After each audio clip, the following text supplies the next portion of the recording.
Sound can be of different types. It could be pleasant and soft like the song I was listening to, or could be unpleasant and annoying like the sound of the mixer grinder.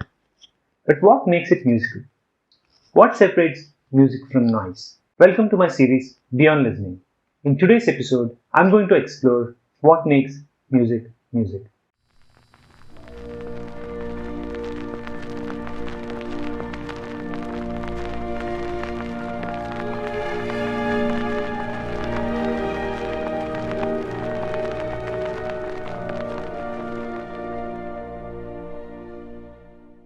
Music has many definitions, but for me, they're just a set of sounds placed together in a way by which we get pleasure out of listening.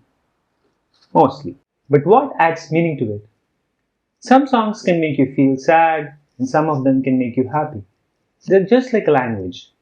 We often tend to react to the words in the language depending upon the situation. They can either make you feel sad or happy. Music is like a language. Today we are going to talk about the different elements that are used to create a composition, starting with rhythm. Rhythm is an element of music in time.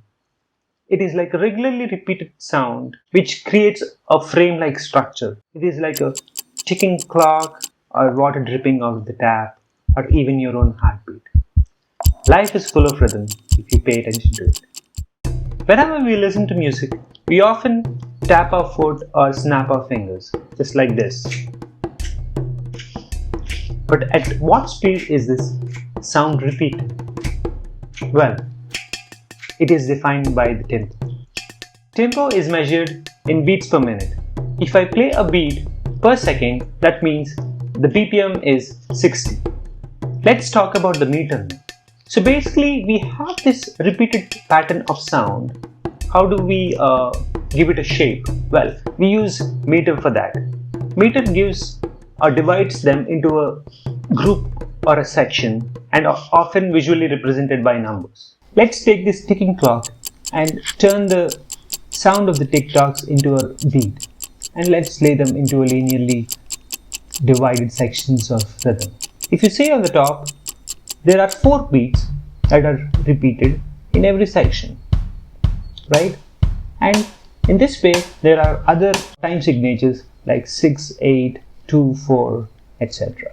You can dance to a beat, but for singing, you need melody. Melody is a linear arrangement of notes played in a sequence.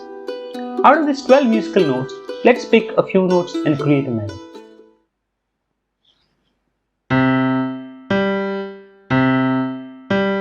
Let's add another note.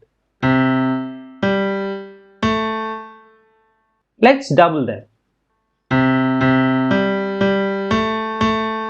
Does that sound familiar? Okay. Let's add another note.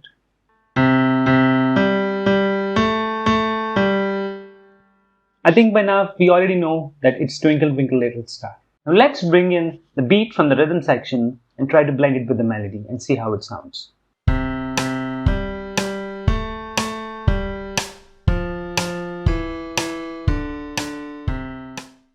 To create harmony, notes are played simultaneously to create a pleasing effect.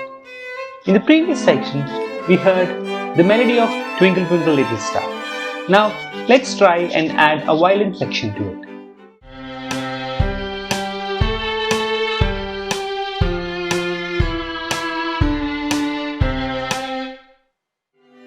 This combination of melodies played on different instruments at the same time create the effect of harmony.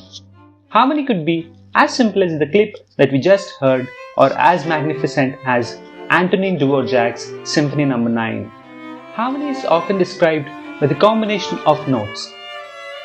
So these combinations could either create a consonant effect or a dissonant effect. So what is consonance and dissonance? Consonance sounds tend to create a more pleasing or a happy sound, and dissonant sounds tend to create a tension or a kind of a horrific effect. In fact, the consonant and dissonant chords are used to create the drama in music. Tonal music, like the name suggests, has one particular home key, which is like the main note or the main key of that particular creation. In tonal music, the music follows a particular structure and it is always in a hierarchical relationship. All the chords or the notes that are formed in that particular scale are used to create different combinations of patterns. When it comes to atonal music, the composer has all the freedom. He doesn't have to follow any structural pattern or rules. But due to its structure, atonal music lacks clarity and a clear path. Harmony can be created by just 2 layers of musical melodies or could be more. That is why it is a very huge subject to deal with. Let's play Twinkle Twinkle Little Star on the piano.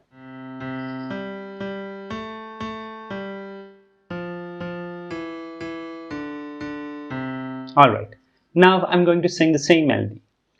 Twinkle, twinkle, little star, how I wonder what you are.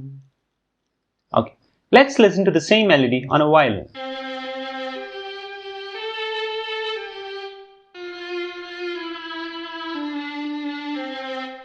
Even though we heard the same melody on 3 different instruments, my voice sounds different from a guitar and a violin. This distinct quality that separates one instrument from the other is called the timbre of the particular instrument. Composers often use this variety of instruments and blend them together to create new sounds. Form basically defines the structure of a musical piece. Composers often use this framework to create their songs. I hope you have learned something interesting in today's episode. For more videos like this, please do subscribe to Candid Kalakar.